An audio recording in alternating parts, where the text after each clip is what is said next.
Ladies and gentlemen, from the Microsoft Theater here in downtown Los Angeles, brought to you by Shawn Porter Promotions.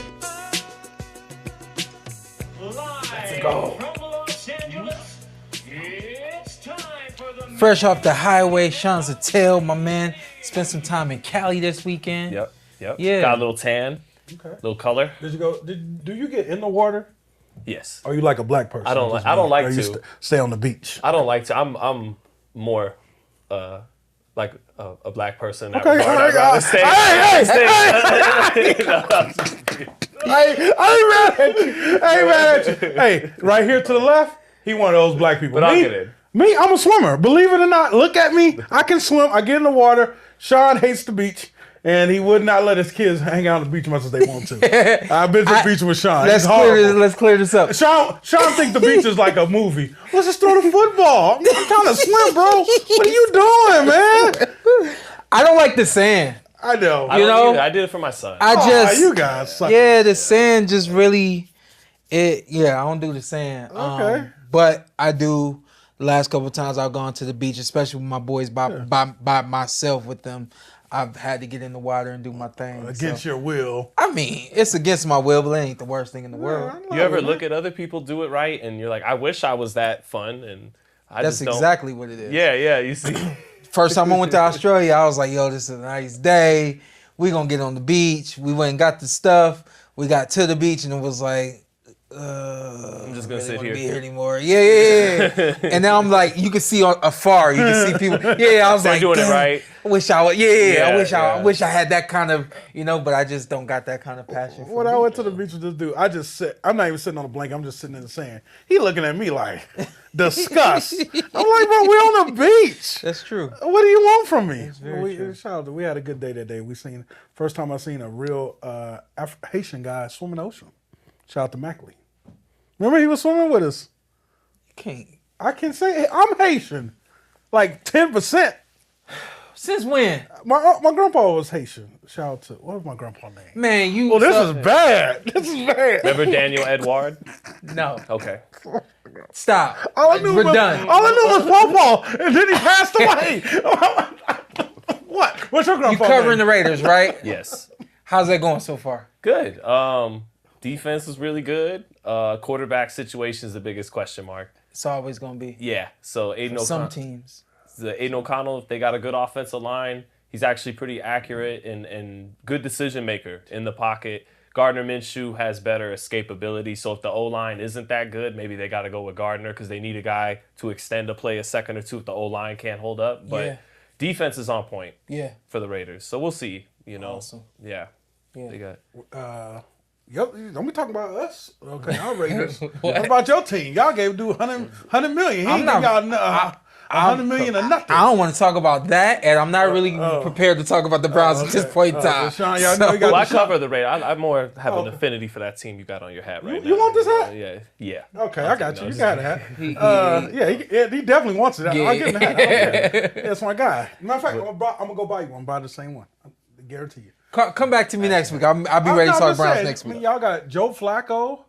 Joe coming back. We got Deshaun Watson. Yeah. We got the dude from the Saints, black dude. What's his name? The black dude from the Saints. He's funny. James Winston. Okay. I call him funny dude. Then you got my boy from Bishop Gorman, Darren Thompson Robinson.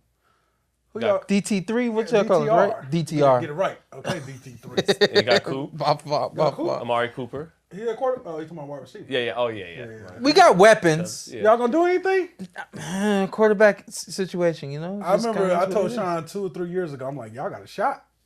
That's true. I never forget. I'm like, y'all got a shot, and then it just started falling apart. It's just started falling apart again, like out of nowhere, and it's like we still have a good team, and it's just like the trajectory. The story for the Browns, man. As long as I've been watching them, I'm 36 now, so I've been watching them over 20 years, like, very closely watching them.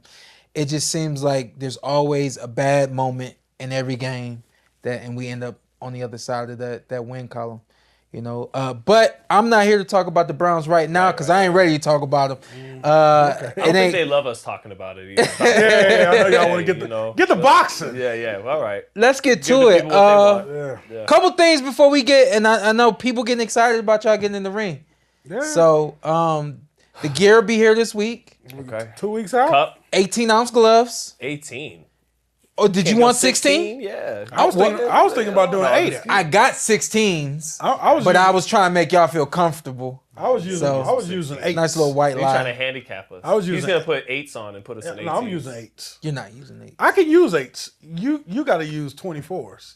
It ain't that bad, and it's not gonna be that bad. Well, look, you've been doing this all your life. Your family gonna be there? Probably not. Why would they want to witness murder? It's not witnessing murder. It's gonna be fun. They're gonna see you like, I don't really want your son to hard be there are you gonna because be you're hitting like on us, Shawn? you're a superhero to him, and I don't want him to see you. I'm never gonna go down. I got too much pride for that. You said you're going down. I got too much. It's not my son now. When you go, No. you been down to get some breaths. No, and you're not gonna touch me. I watched Shakira Stevenson. You watch them. You can swim without getting wet. I could leap without touching the air. No, seriously. You know what clip keeps flashing in my mind that I won't let happen? There was this time Sugar Ray Leonard sparring this dude, and he's playing with him, and this guy lets out an actual sharp jab, snaps up Ray's head, and then don't do that. No, I'm not.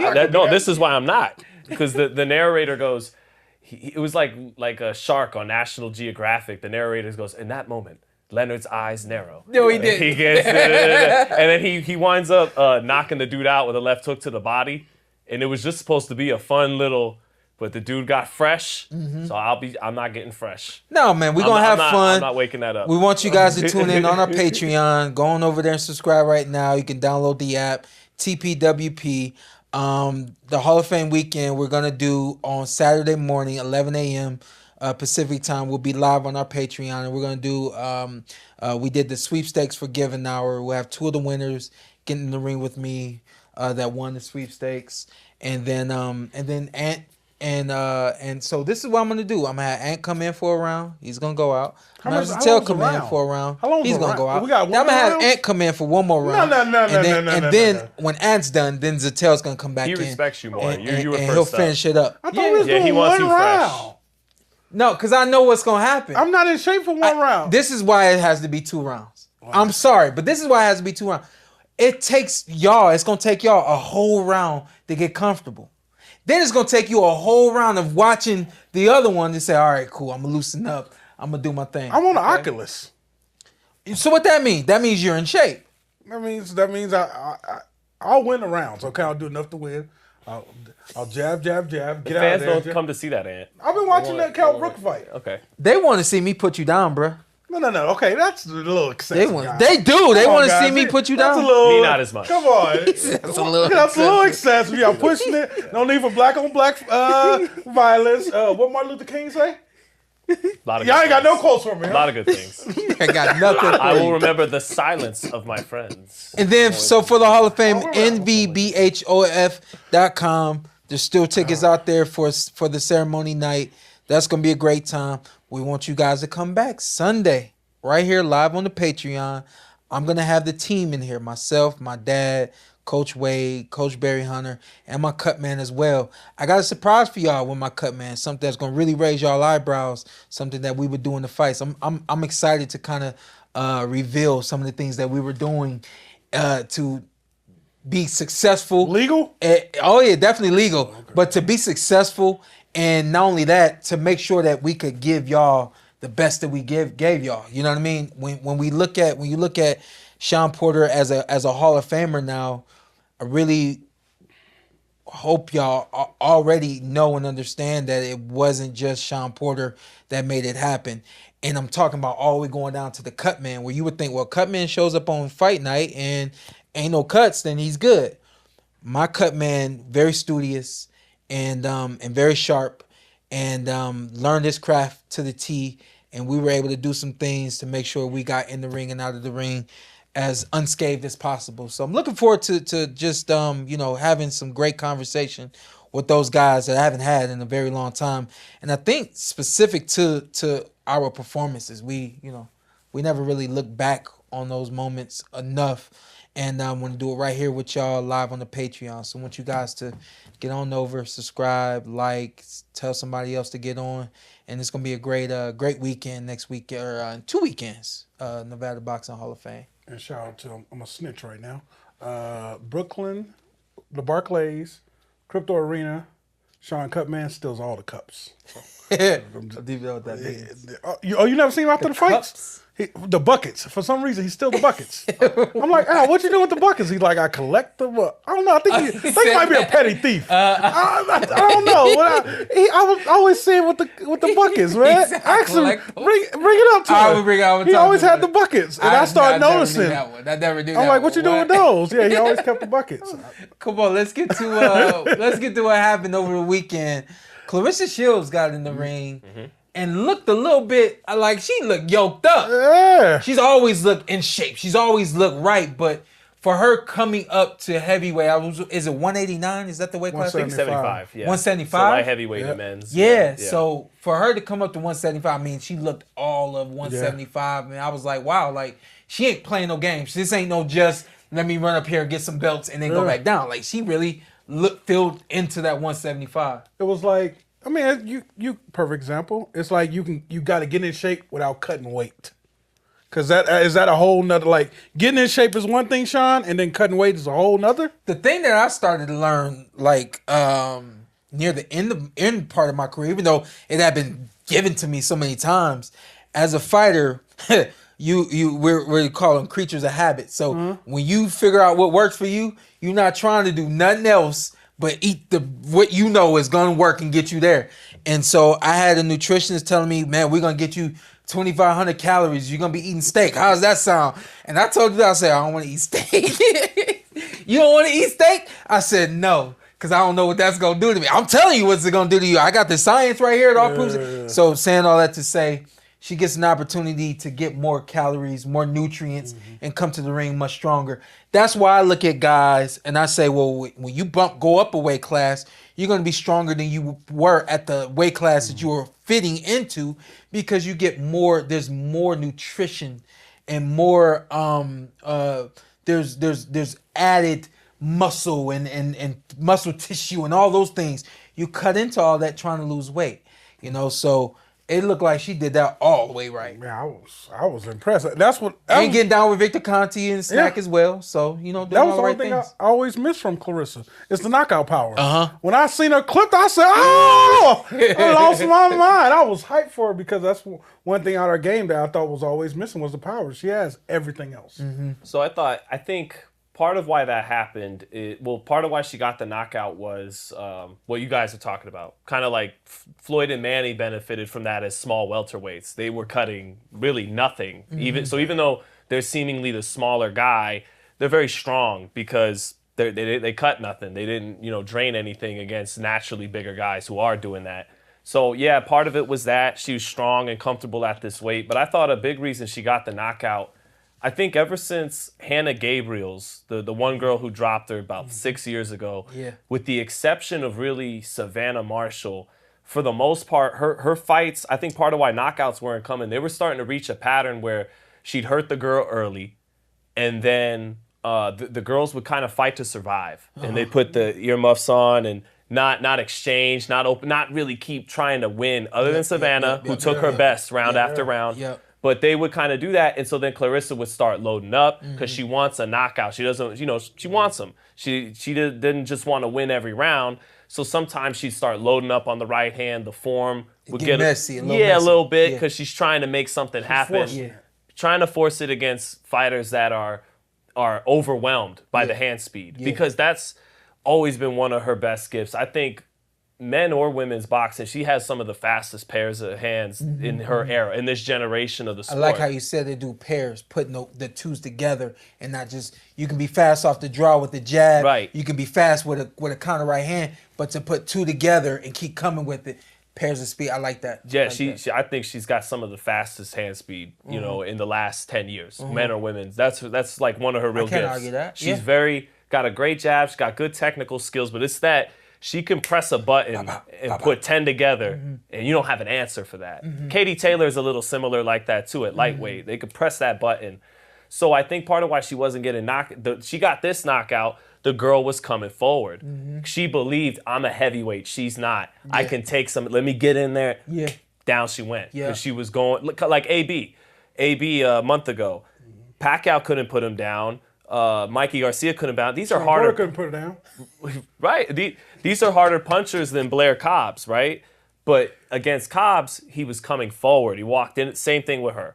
So now the big discussion with Claressa is like, is she the greatest? I think she is the greatest female fighter of all time. But the offsetting argument is the talent pool, the higher you go up in women's boxing, more shallow. By the time you get to heavyweight, extremely shallow. There's nothing there. Right. There's nothing there. Respectfully, yeah. So Serrano and Taylor and Baumgartner, they're in more talented divisions, right? But Taylor, it really comes down to basically Taylor and Shields for who's the best, right?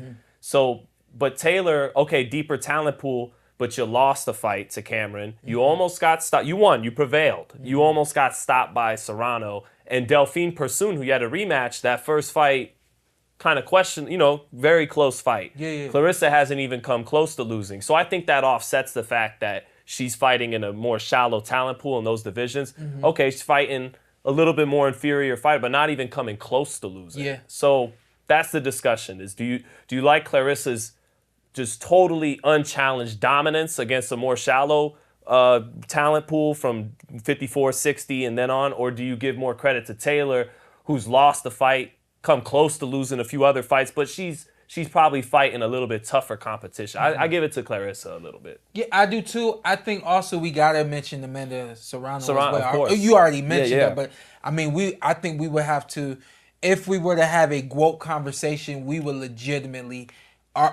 legitimately argue Serrano Claressa too. and Serrano.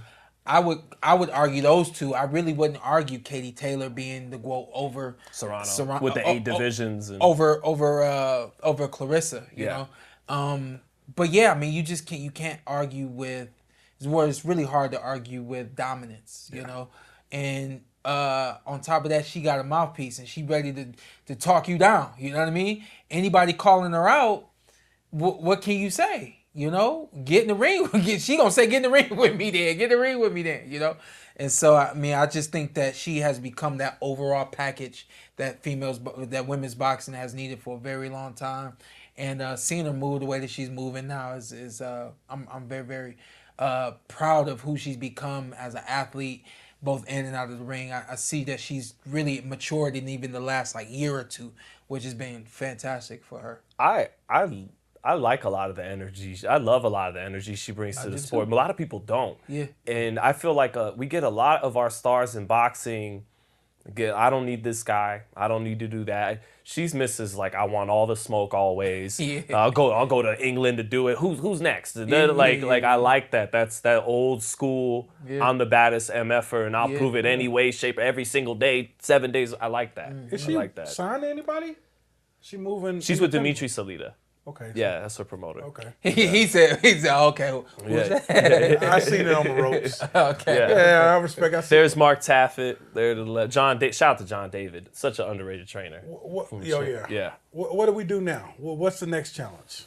MMA, I guess, because she can't. Alicia not gonna come up. She can't get down. She just fought. I said. Yeah. Alicia, you got to at least come to 154. No, why do you want least, that to happen? What else she got? It's a name against a name. Yeah, that's what else she got. They've been talking. Yeah, it's I want to see that. But one thing I thought Alicia had a shot with was the power. Then I seen what she did last night. I'm like, this might be a long night for Baumgartner. Man. You thought Baum. Oh, yeah, we had That's the only thing. That's the only thing. That's the only thing. That's the only thing. Now it's damn, it might be Spence Crawford. I don't know. I think she just, I would say, for if anything, stay busy. You know, we know that there's no one that can contend with you until we see it. Just keep doing it. Keep doing what you're doing and keep trying to use your name to get other places. You know what I mean?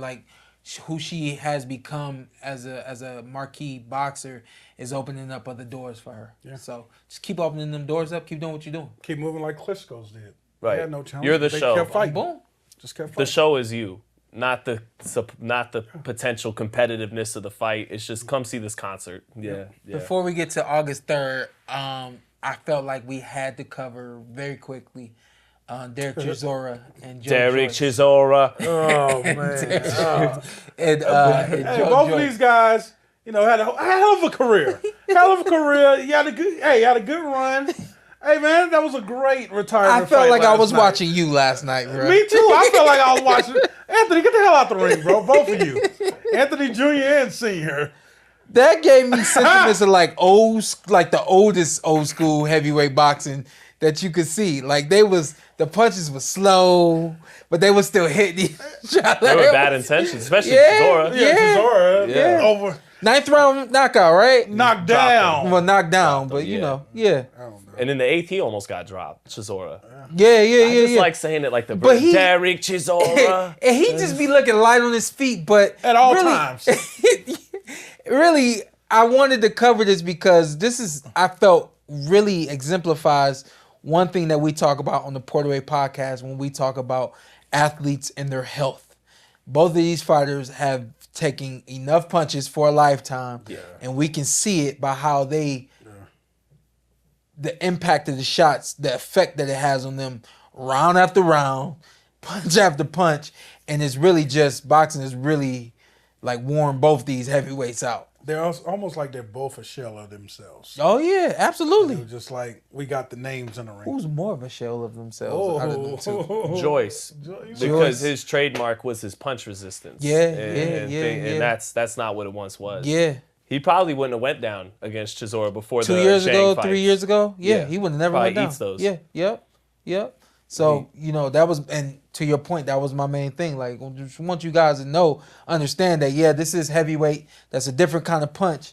But at the same time, we're looking at two heavyweights that have taken a lot of damage and just cannot stand up to a lot of the stuff that they used to stand up to. I'm going to give Derek Chisora some props here because we don't know how much longer. Knowing him, though, he'll probably keep fighting. I got a feeling. Stubborn. I got a feeling. He put it best. He said, this fight will probably end in us having less brain cells. That's him saying it. Right? So he, and he is a nut job, Derek Chisora. But I want to give this man some credit because you mentioned this was like an old school heavyweight fight.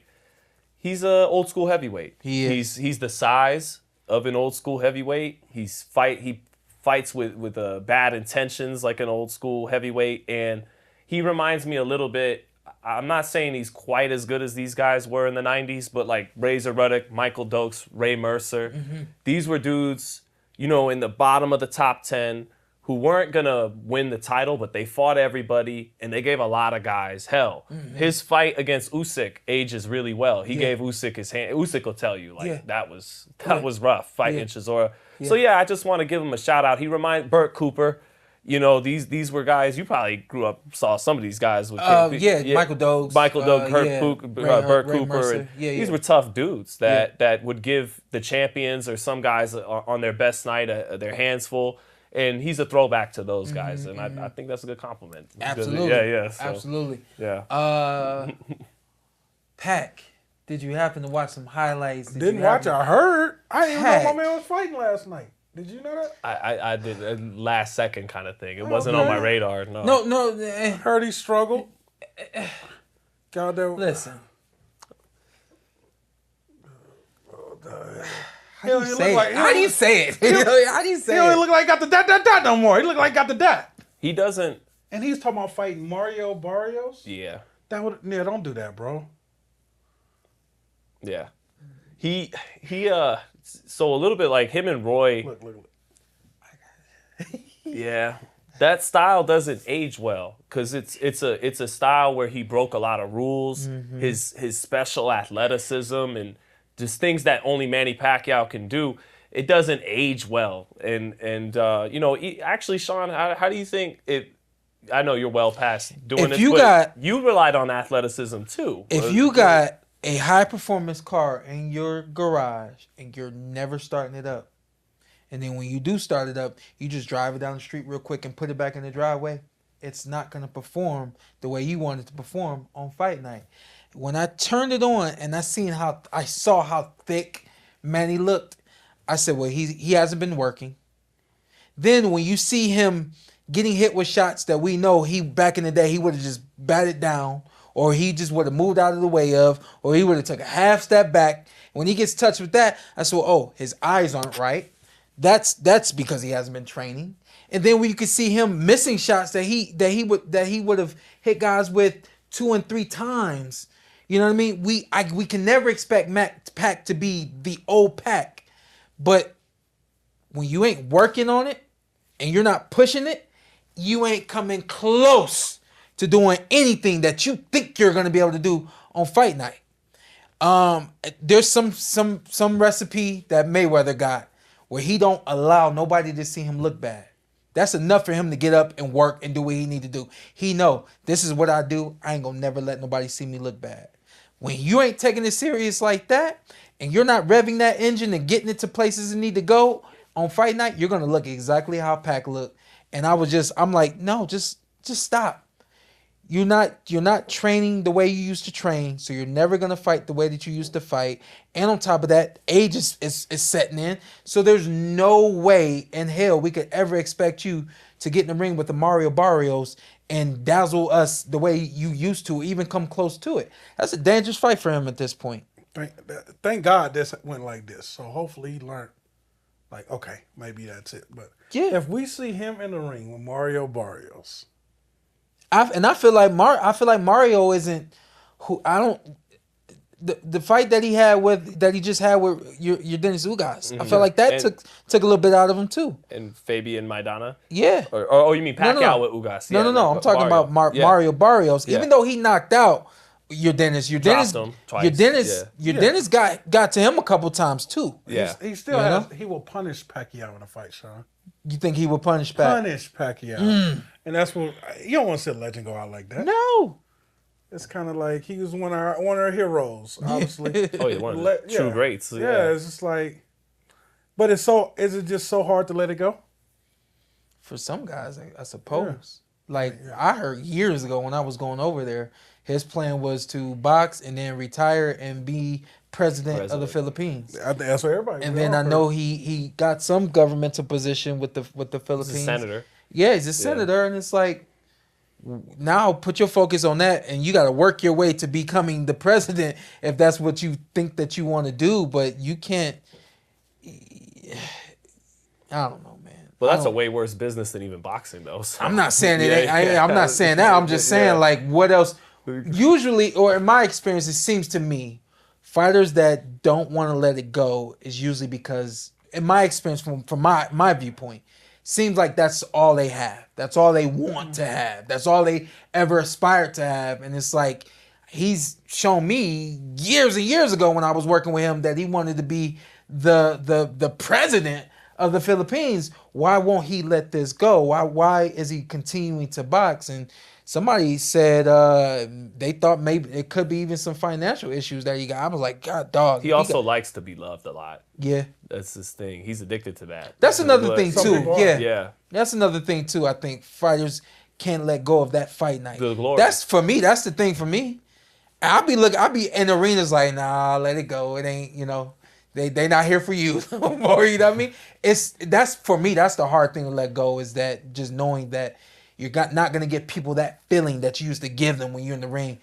Could be what he's chasing after, Well, one thing, again, just so much of what made him special is it goes hand in hand with youth. Work rate, conditioning, athleticism. Yeah. He's not Bernard Hopkins. Yeah. He's not a guy at 45, 46, 47 who's going to still be able to execute a lot of the stuff he could do when he was younger. Yeah. This is stuff you can only execute when your athleticism's there. And Bernard was in prison, so that saved a lot of his time. Yeah. Well, I've seen it firsthand from Bernard, the executioner. He gets up with that mindset every single day to this day. Work to this day. Yeah. We go we go to LA, we catch him at a Golden Boy show. You wake up in the morning, you going into the workout facility, he coming out of the workout facility.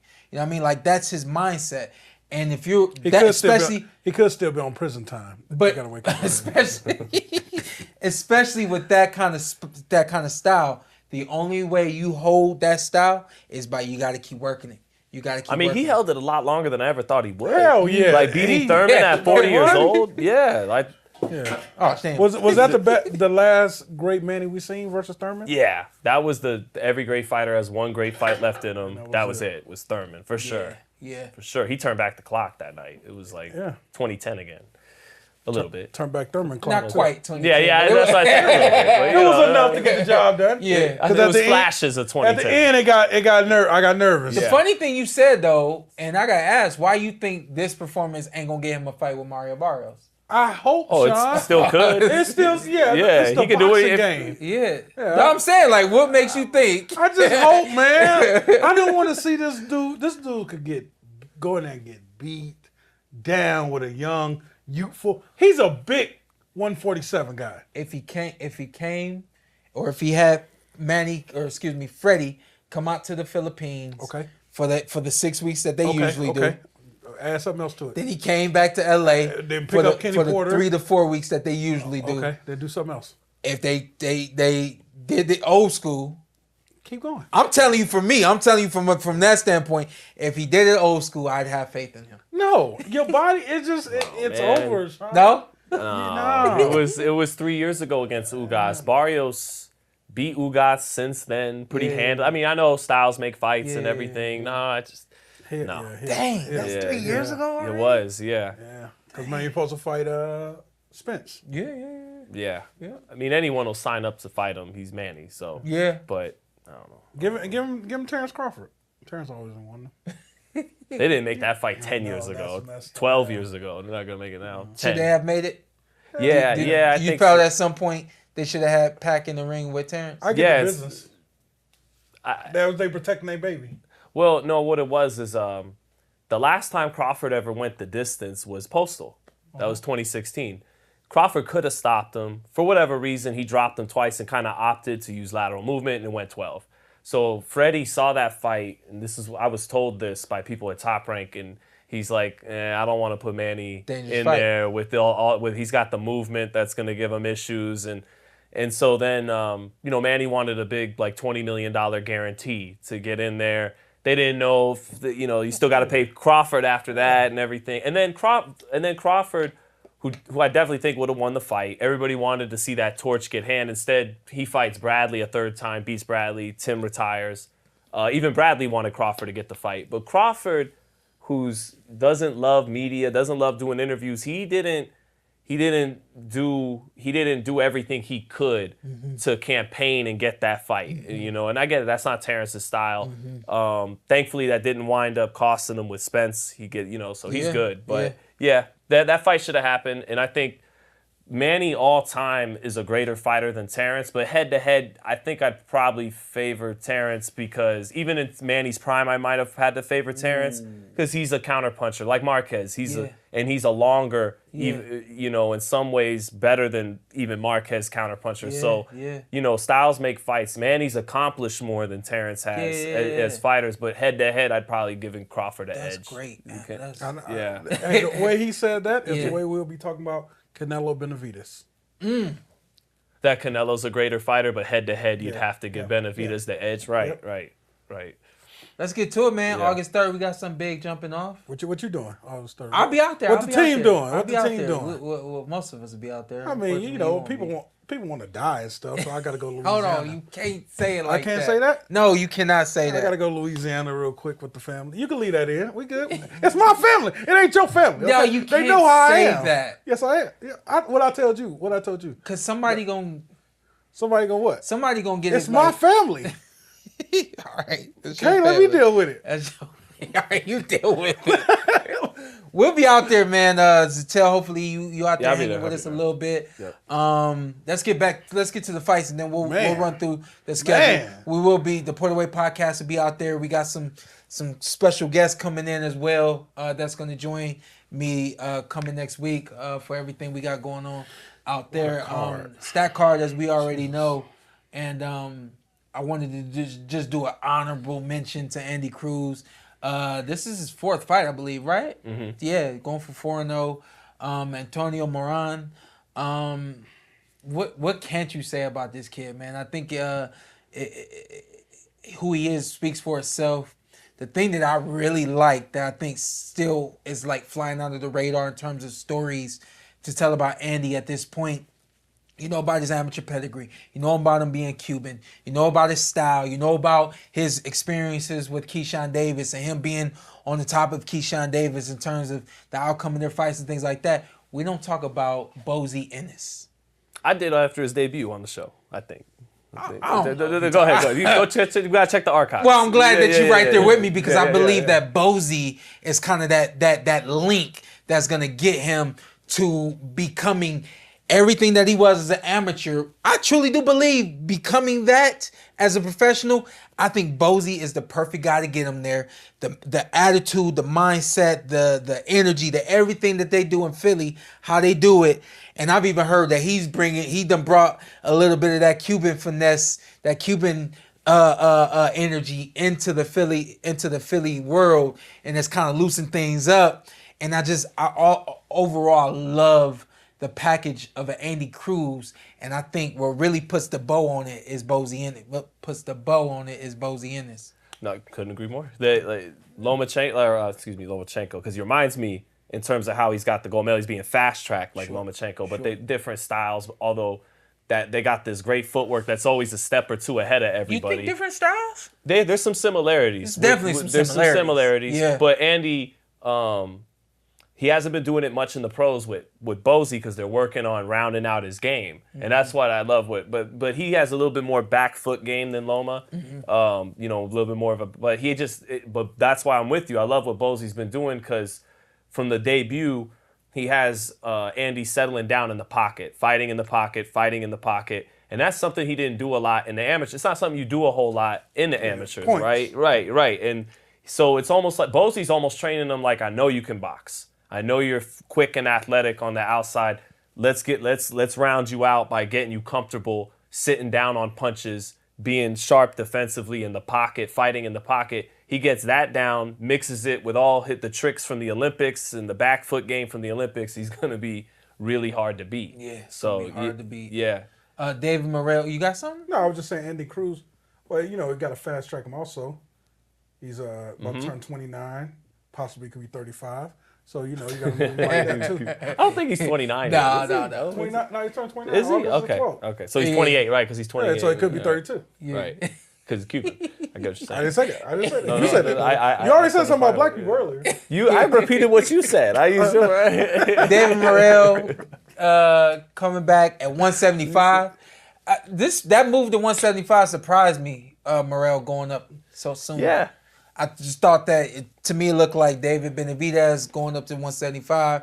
Morrell would at least take over 168, get all of the belts there, and then move up to 175. So I was a little surprised to see him going up, but should be. I always think that when you're 168 going up to 175, you got a little bit more to deal with in terms of the strength. We saw David's last fight where the guy took a lot more than the guys at 168. Yeah. So maybe we can see, or we will see, somewhat of that narrative for David Morrell. But another great Cuban guy who's on his way to becoming a star in professional boxing. Yeah, that jump is real though, because I'm like both Davids. I always thought the last couple of years they're really light heavyweights fighting at super middleweight. Mm-hmm. But you saw with Benavidez fighting a real light heavyweight, it was different. He did look a little bit like a super middleweight fighting a light heavyweight. But no, Morrell is super talented, got all the footwork, got power, talent out the ass, so he'll do his thing. Opponent been up in there, he went 5 with Arthur Beterbiev. He said been up in there. Arthur Beterbiev, he went 5, so Beterbiev. So maybe he go 10. Jared Anderson.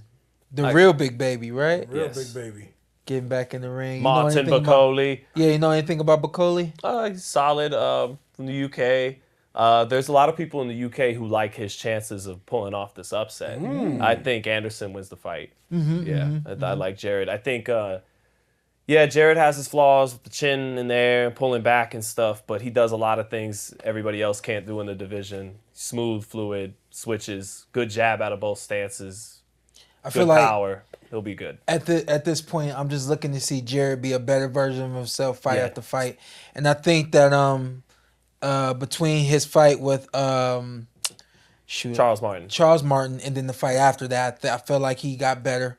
And just looking for him to again look better than he looked in his last fight. So the last guy, I don't even remember that guy's name, but he was European, right? From France, Belgium. He's Belgium. Yeah, he's from Belgium. Yeah, and that guy, we already know that story. So no need to revisit it. But I just think overall he did look a little more disciplined than I expected. Especially when you got a guy fighting the way that guy fought. You could lose focus at any time. Like, all right, yeah, you don't want it, and then something could happen. So he stayed the course, which is a good thing for him in his development. So I would like to see Jared get a highlight knockout in this fight. Yeah, it's time. One of them It's time. ones. Yeah, it's time. It's time to let the world know I'm Jared Anderson. Got to. And I'm coming. Yeah, Got to. 'cause he next up. Got to. He is. We'll see if he could do it, without some defensive leaks. If those are tightening up and everything, we'll see. Like you said, that you just want to see him tighten things up as he heads towards, fighting for a title. You would think eventually. So, Jarrell Miller and Andy Cruz. The real big Ruiz. baby? The other real big baby. You gonna be there, you better say it right. Andy Cruz. Andy Cruz. I'm sorry, Ruiz. Excuse me. Ruiz. Yeah. Oh man, Andy should win, but That dude been out the ring so goddamn long. oh yeah, because he was waiting on What was he waiting on? Deontay Wilder. yeah, God, that's right. dog. Yeah. Yeah, he's waiting for the We Wilder talked fight. about that on the way up here, man. You can't wait on somebody How else. long that's been? See what happens if I wait on somebody else. Yeah. My man damn near retired. You sitting there waiting. Ortiz couldn't have been the last fight it was it? Yes. Jeez. No. Luis Ortiz was the last fight Yeah. in 2022. Yeah, it was Luis Ortiz. What? Yeah. Areola was before Areola was before that. that. Yeah, that was a good ass Dang. fight too. Wow. Better than it was supposed to be. Yeah. It's almost Yeah. 2 years out the ring, my man. I would, Randy. Ruiz Came back, with hair looking different. Ruiz with his shit together is an interesting fight for his Usyk. shit together. For anybody. With his shit together. With his shit. You right. Yes. He's You one. jumped over everything and went right to Usyk. I ain't mad at you too. He's one of the few guys that can match some of the fluidity, the hand speed, being here for that. 6'1", 6'2", like he's not a big lumbering heavyweight, as we know. Got fast hands, power. But I gotta say this. Because at one point in time, which fight was bigger for him? A fight with Usyk for belts or a fight with Deontay Wilder, which we know he's been waiting on for well over almost 2 years now. Usyk still. Usyk fight was a bigger fight for him. Yeah, but it wasn't on the table for him. But why wasn't he like trying to at least campaign for that? Boxers, they get, what does it say? You guys zone in on somebody. You've done this. Yeah. Y'all zone in on somebody and y'all see nothing else but that person. I've seen y'all. Yeah. I'm like, why don't y'all fight? Nope, I want him. That's boxers, He man. wasted his time. Yeah, you wasted time before. Well, maybe he's healthy. Maybe he got his, would you say, he got his head right? got his shit together. I'll let you say it. Yeah. And maybe, Yeah, how y'all feel about a big baby versus Andy? Y'all don't want that? That's too soon? Oh, the the real real big big baby. The baby. real big baby. I ain't talking about this baby. Oh, that's a good we fight. got to talk about this fight because this fight ain't happened yet. So Okay. I'm just saying for Andy and Jared, that's the one that Jared Anderson need to really. All right, here. This is what I say, just so we can analyze this fight and we can move on. Oh, yeah. I think if Andy Ruiz fights correctly, Jarrell Miller will be a punching bag. Yes. But if he don't do this right, the punching bag will wake up and throw some stuff back and give him a hard night for. Did you see his fight against 12 Dubois? Not win. Just give him a hard Yeah, night. yeah, yeah. No, Okay, not win, but just give him a hard night. He got to come out and he got to come out blazing. Be Andy. It sounds cliche, but Andy Ruiz with the fast hands and the pop that he got, if you be you. And the fluid movements. Yeah. Yeah. Light This- on his feet for a This big is what guy. I know about Jarrell Yeah. Miller. Even though he's super athletic, he's super big and he relies He on out of being shape. big and he don't get in shape to do anything that he's capable of doing. Yeah, so Andy, just come in shape. I hate talking about my guy like this because we go back, but it's you've been so sad. consistently inconsistent. Yeah, man, it's so sad because I think we all seen him like he gonna be a real contender at heavyweight, and then it's just like Who, Big Baby Miller or Big Baby. Yeah, well, Yeah. even before he got caught up with the steroid stuff with Joshua, and he was undefeated, doing well on DAZN and HBO. When he was throwing a lot of punches, and even though he was as big as he was solid big. Yeah, he was it in was different shape. type of big. Yeah. Now he's softer and not, as big, muscled up as he was. Even then, Ruiz was better than him, I think. And back then, it'd have been a fun fight, like a good war. Yeah. Even with Ruiz, who's inconsistent with his discipline, whatever, I think he should have an easy time with Jarrell Miller. He's he should be a couple levels above him. Yeah. And Jarrell Miller is from Brooklyn, though, so you can't count that out.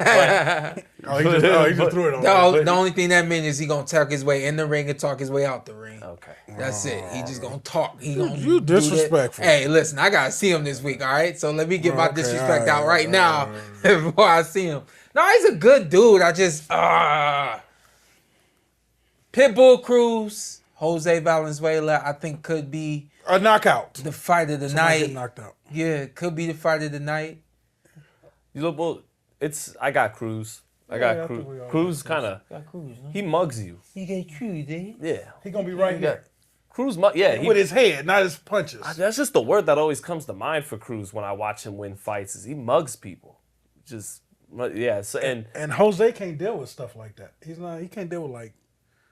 I think Jose, this is touchy right here for Jose. I think worse than it being touches is it's exposed all the time.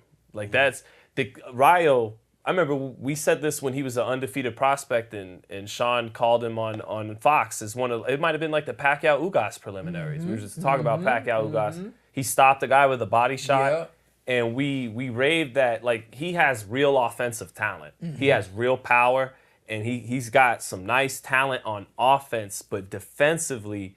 He's very leaky, man. The chin's exposed. He doesn't just get caught. He gets caught nasty on the button. And, we saw that cost him against De Los Santos. Look, if he could actually run Pitbull into a shot, even though he's never fought at 40, he's a lightweight. His power is real. He may even have the power to knock Pitbull out because he really has real power. Even though Pitbull has a great chin. And at 140? Yeah. But I don't. This would be his first fight at 140. Yeah, I think so. But first big fight, at least. Maybe he had one, early in his career. No. But You know what I mean? yeah, But this is his first consequential fight at 40. Yeah. And Pitbull's tighter than him. He's more compact. Rayo gets a little fat to generate the power. Pitbull keeps everything, and he'll probably be able to punch inside of Rayo's wider shots. And he tucks his chin much better than Rayo. So I got Pitbull winning, but it is interesting because Rayo is a talented offensive fighter with real power. Real power. So you'll be watching it like, okay, let's see if Rayo can land something. There'll be that suspense there. What would be a game plan for Rayo if you were working with him? I think you guys might have a better suggestion because he certainly can't do what Rolly did, which is try to box too much and run him into the perfect shot too much. Yeah. Because Rolly found himself getting backed up pillar to post, and he was by the time he's trying to set something up, his legs aren't even underneath him because Pitbull's been hammering him from round one. So he can't try to box too much. He's got to take chances and exchange with him and risk getting knocked out trying to knock him out. I was thinking that Damn. Straight to that. If you don't do that, you're gonna get knocked out. Bite down on your shit, and we're gonna fight. Give yourself a shot. You have real power. And this guy does come forward. Yes, he's defensively responsible. Yes, he holds his hands well. Yes, he tucks his chin well. Very fundamentally sound. But let the heavy artillery go. It's easier said than done. Pitbull felt some hell to the body, like some real heat.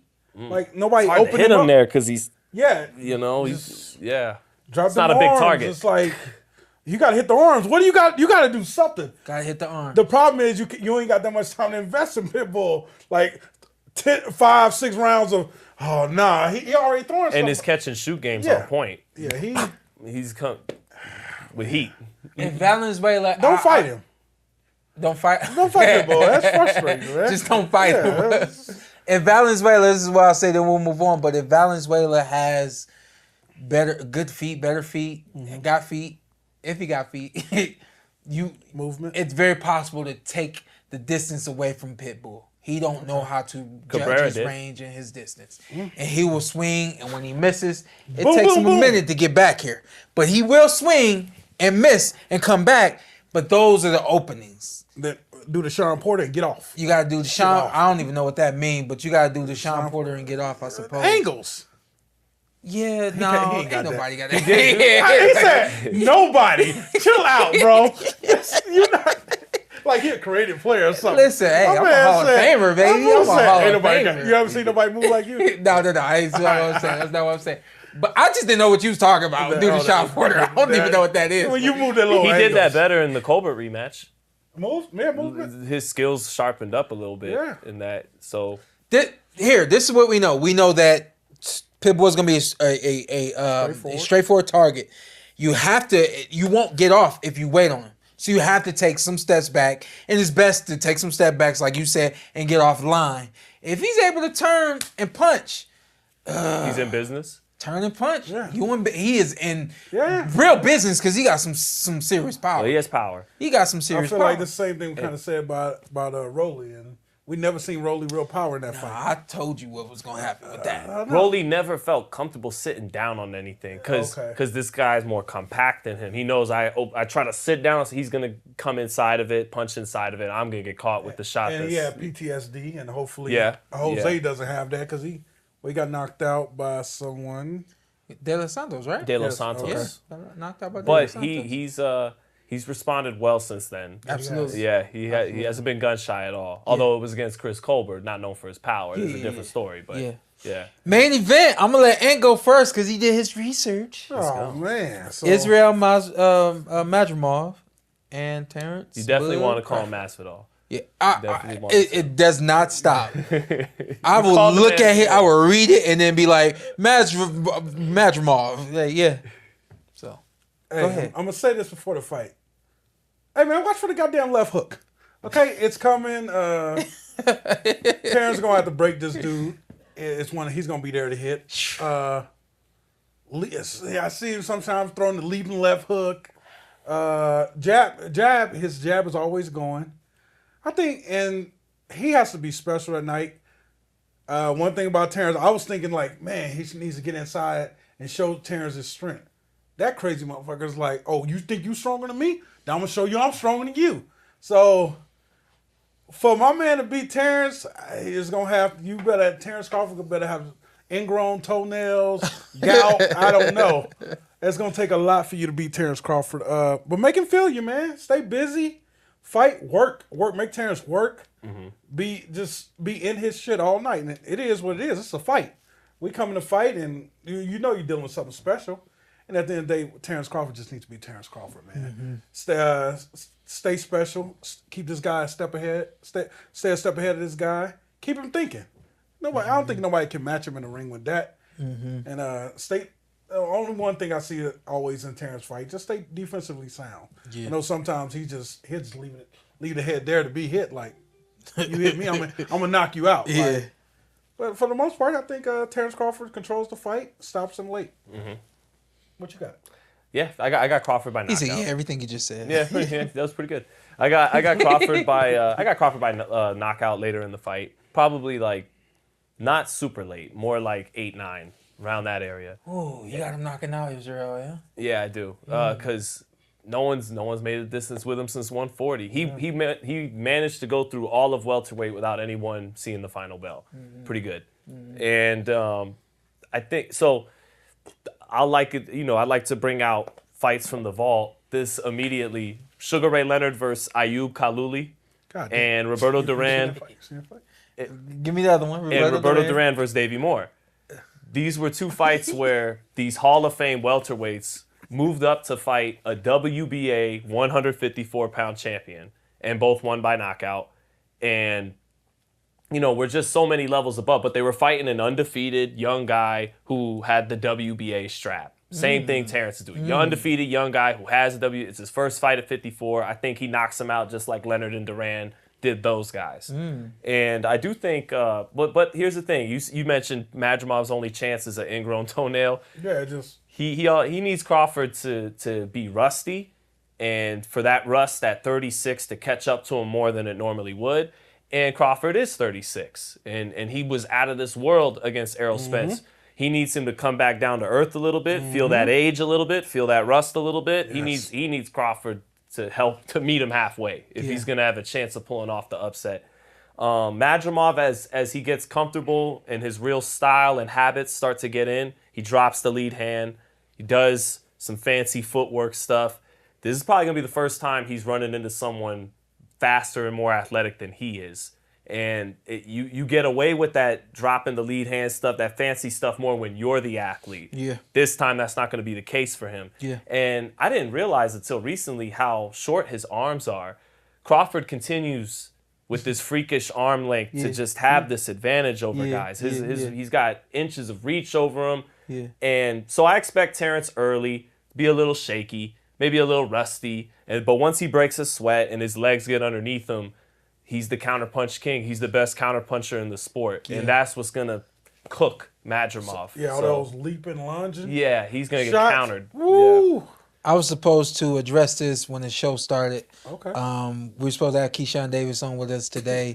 We're super excited about that. I know I'm super late with this, but last minute he had an emergency. He couldn't make it today, but outside of talking to him about him, his future, all those kinds of things, I was really looking forward to talking to him about Terence Crawford. One of the things you said that I just don't believe is going to set in, and I felt that was something that Keyshawn Davis could have talked about, is his age. What I think a part of Terence's recipe to a success, and may not even be on purpose, more so by accident, but he keeps a lot of young people around him, doing what he loves to do.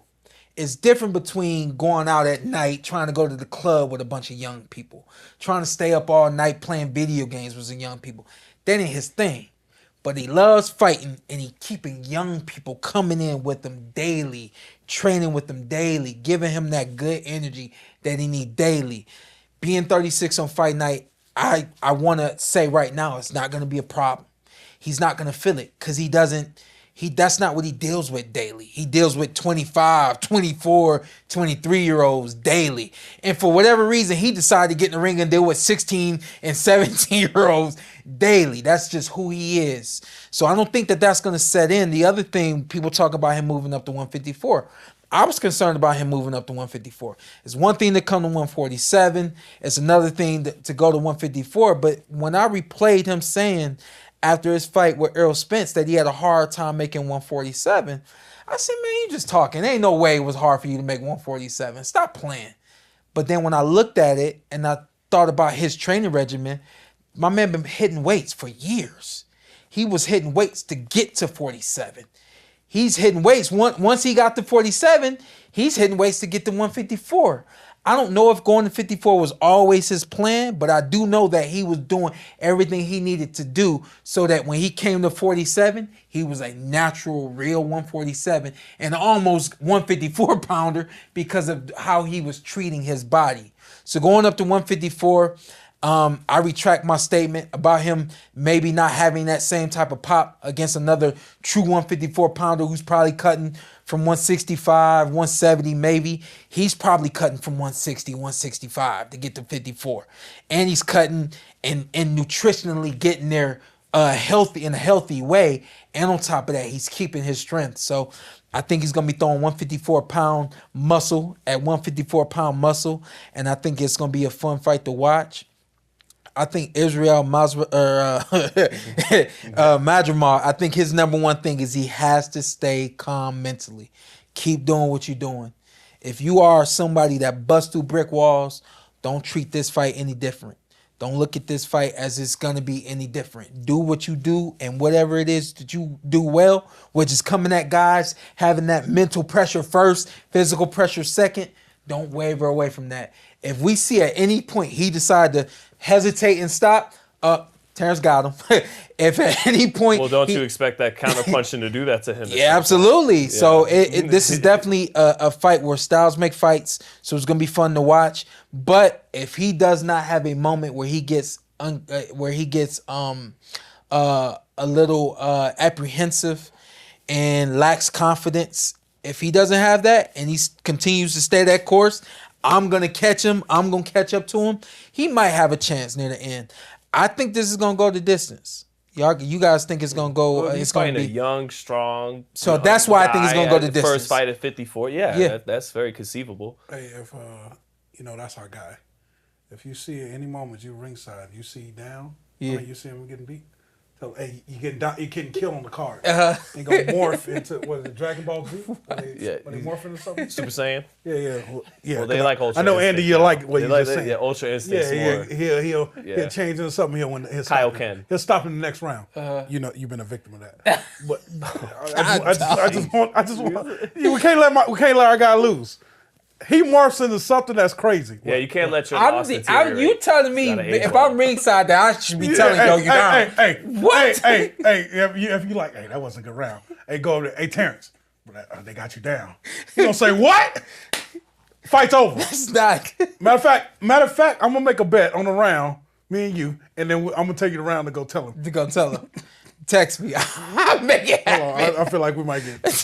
I feel like we just did something illegal. It's 100% like I'm gonna get fired kind of stuff. Okay. I don't know for sure, but I'll hire you. Hey, boxing ain't no rules about. Shut up, fool. But no rules of boxing. Shawn, get up. Where you going? You got it going 12. Stoppage. I got stoppage. Inside of 10. Inside of 10. I got 8, 9 to 11. Somewhere in between there. I think it's gonna be a fun night of boxing. Okay. It's a long night of boxing. It's super long. What time you got to be at the arena? Bruh. What time you got to be there? Unreal. Tell me what time you got to be there. Like 1 o'clock. I don't know military time, so it's gonna 1300. I think it's the 1300. Yeah, I think they got me coming at the 1300. My question: when do you go on TV? The 1400. I don't know. All right, cool. So 2:00. My question is for Terence. It's 2:00. I would ask him this once I get in LA, but I know he's gonna be Madrimov, so he's not gonna say anything even if we ask. But what's the plan? I'll still ask it anyway, but not expecting much. But what's the plan if Canelo's not fighting you? Yeah. What's the plan? What do you want? Is it undisputed at 54? Is it all right? Charlo said he's coming back. Okay. That works. You said that quick. He said, okay. I mean, like that works. That's a good fight. I don't know. Can Charlo get back to 54? He said he's back at 154. The 160's dead. It is. Shout out to our people and everything, but 160 ain't where it's at. There's not no money fights there.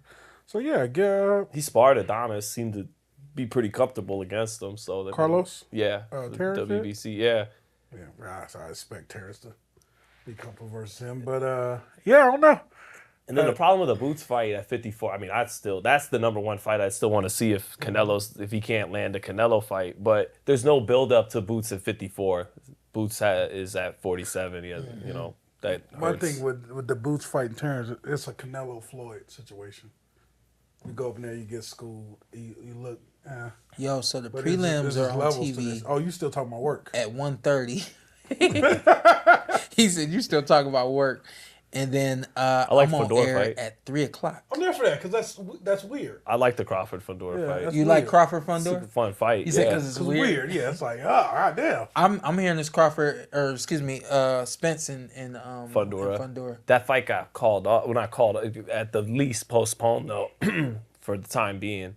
And I think Sampson said that that now it's down to Errol and Terrence, but meaning Crawford's back on the table now since the Spence date at least got pushed back. Yeah. Why did it get pushed back? Do you know? Spence trainer. I don't want to confirm. I think it may have been that Spence wasn't ready for that date that they originally had in October. He has to get a trainer.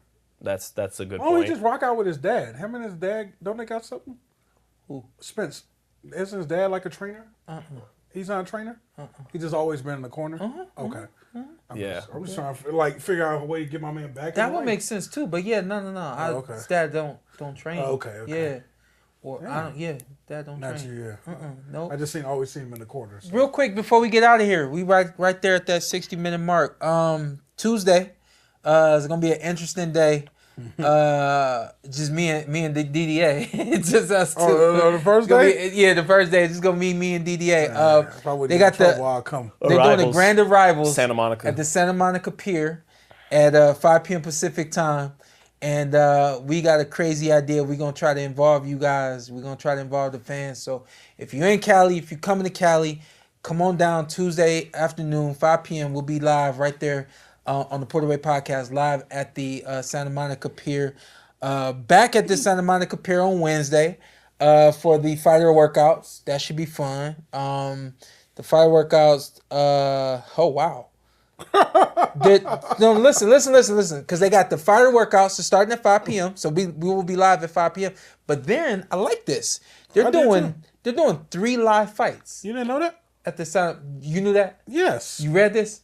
Yes. Oh, I didn't read it. You got to work that fights. You calling them? I might be calling some fights. Thursday, the final press conference will be live at the Chinese Theater. I'm hyped about that too. So I'm hoping they hitting all of the important spots. But my thing is I hope people say, oh, wait, is boxing going on? All right, cool. Where they at? You know what I mean? I think at the end of the day, you're doing everything you can to get every ticket sold, which to me makes sense. So salute to the weigh-in, to the Prince and everyone. Yeah. Okay. To the Prince and everyone who's putting all this together, the zone, everybody involved. And then Friday, the weigh-in is at LA Live. By the way, nothing says whether or not it's open to the public, but it's cool because we got all your coverage right here on the PorterWay Podcast. The weigh-in is going to be live at 8:30 p.m. Interesting. So that more than likely is going to be the ceremonial situation.